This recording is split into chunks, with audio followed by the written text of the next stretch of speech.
Salutations, friends. Welcome to today's reading. This one is coming off the heels of Debbie Collier's press conference. And there's some notes that I took concerning it that I'm going to incorporate into this read. This is such a complicated case that it's just starting from the beginning, starting from the get-go.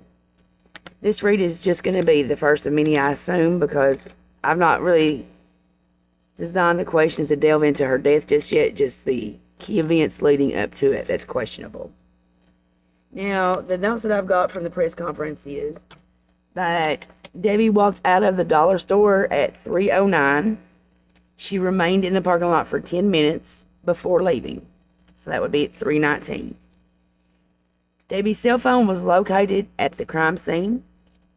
It says that Amanda did receive a Venmo transfer. However, they are still trying to determine what device sent the Venmo at 3:17. Amanda did not. Okay, Amanda waited 3 hours. She did not tell anybody. She waited 3 hours after receiving the Venmo before contacting police, and she was so worried about her mother, right? The police state that this is not a random act, but deliberate and personal, and it is also ruled as non-drug related. So I've got a few questions here, just to get us started. Now, all the comments that I see and stuff is, in the most logical is that Debbie's daughter is involved, and I kind of feel like that she is myself. It's too much that doesn't add up, and you couple that with the fact that the neighbor stated that there was a big fight the night before between a female that frequents there and Debbie. There was loud yelling and stuff. That just lets me know that I guarantee you she's asked her mom for money, and Amanda having this drug problem, that her mom wouldn't give her any money, and they fought. That's my best guess. And Debbie's paid the price the next day. Amanda was getting that money no matter what. I'm kind of hinging on the fact that, it's not a fact. I'm kind of hinging on the possibility that Amanda and her boyfriend may have come so fast to Georgia 2 days before because she probably owed a debt that she could not repay. That's just my thoughts. But we're not even there yet, so let's start out. Let's start with what was Debbie's state of mind the day she was murdered. As circumstances surrounding the items that she bought at the dollar store, that's been a big question. Excuse me. What was Debbie doing in the 10 minutes she was sitting in the parking lot? The circumstances surrounding the Venmo. Why was Debbie so far from home? She was, 90 minutes away, I believe is. Don't quote me on that, though. She was quite a ways away from home. Why did Amanda wait 3 hours before contacting police? And let's leave the last card is open. See where it leads us. Okay. Now let's get back to our first question, which was, what was Debbie's state of mind the day that she was murdered? And that's going to be the chariot reversed. Chariot reversed shows someone that is feeling powerless and lacking direction.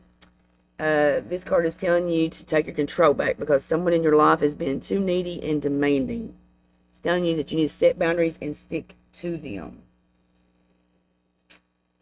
So I guess this is talking about her daughter Amanda. And considering that the fight that they had the night before, as reported by the neighbor, this would make very, very much sense. Now, when it comes to the circumstances surrounding the items bought at the dollar store, that's going to be the page of wands reversed. That represents bad news. It also aspects a young person. This person being impatient, lazy, spoiled, a loudmouth. They throw tantrums if they don't get their way. And they are a problem child who is a delinquent. And this sounds just like Amanda, because it's been mentioned about her criminal history. And she's got quite an eclectic past. So This tells me that the items bought at the dollar store were for her daughter, or what she thought it was going to be for her daughter. So her daughter's lured her with these items, calling her, telling her she needs these items. What Debbie was doing the 10 minutes she was in the parking lot, it's going to be the Seven of Cups reversed. That's showing someone that's feeling restricted or trapped. However, it also represents getting a reality check. It's after you've been feeling indecisive or lost on a situation, it's now able to clearly see the correct path to take. It's finding clarity and finally acting decisively. I think that Debbie's finally stood up. And she was on the phone with Amanda during that 10 minutes, or texting with Amanda. And she's probably put her foot down, drew these boundaries, and she's told her enough's enough. This is it. I'm bringing you these things that you need, and that's it. You're no more sponging off me. Get your own job, make your own way. You're old enough to be a grown woman. And that's what's got her killed. Because now this right here is going to be the situation surrounding the Venmo. It's going to be Two of Cups reversed. That signifies falling victim to some form of abuse or bullying. It's falling out with a loved one, an argument with family who has a lack of respect for you. I don't doubt that Debbie, no, she couldn't have, because she was 317 it was sent. She put up 319. Amanda has sent herself this Venmo. She somehow got into her mom's account and sent herself that Venmo. I guarantee you it will become known. It'll be known. They'll find out that it did not come from Debbie's device. And her refusing to give her money, that's what it was. Amanda was wanting money. And her refusing to give her money, Amanda's got on her sent it herself. Now, circumstances surrounding Debbie being so far from home, you got the Knight of Swords. That's a card of change. It's telling you a change is coming. It's a card of being direct and honest. It aspects a male who is quick-witted, daring, rebellious, impatient, impulsive. And it's represented by a soldier or someone in the military. Now, considering that Debbie was found not far from a male-only rehab, I kind of wonder if the ruse wasn't pulled for Andrew, the boyfriend, to be in rehab. I'd be very, very interested to know if he's ever been in the military. Why Amanda waited 3 hours before reporting. That's going to be a Three of Swords reversed. That's overcoming unhappiness, heartache, and sorrow. It indicates getting over the worst part of a bad event, but it's also refusing to let go of negative emotions and holding on to them. So she was calming down before she called and reported it. Letting time settle, the dust settle. Getting over the worst part of a bad event. That's the murder of her mother. And the open card, it's going to be a Wheel of Fortune reverse, and that is closure. So, Debbie's death was closure for Amanda. So it looks to me like she's had a real hatred and a lack of respect for her mom. Wow. Well, I mean, we knew it was the daughter, and it looks like the boyfriend is involved in some way, somehow. Man. This is weird. Is Amanda the one who murdered Debbie Collier? No. Was it Amanda's boyfriend that murdered Debbie Collier? No. Okay, here's a good question that since I seen this in this video. Is the lady in the video, the surveillance footage, in the red shirt and the white vehicle, is she connected to Debbie's case and Debbie's death? Yes.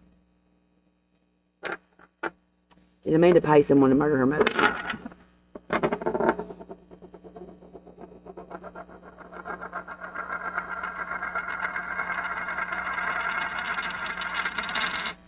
Yes. Was the $2,300 that she took from Debbie used to murder Debbie? No. Did Debbie have a life insurance?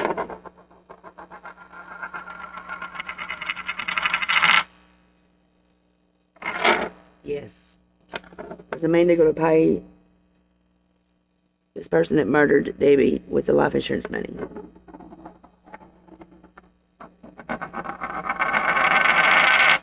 Yes. Wow. Is Debbie's husband involved in this in any way? Oh. Wow. Wow. I didn't see that coming.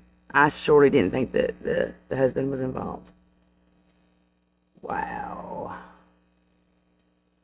Okay, I'm gonna stop it there. That's for another reading. The if, ands, and the entails. Thanks for taking the time to go through this reading with me.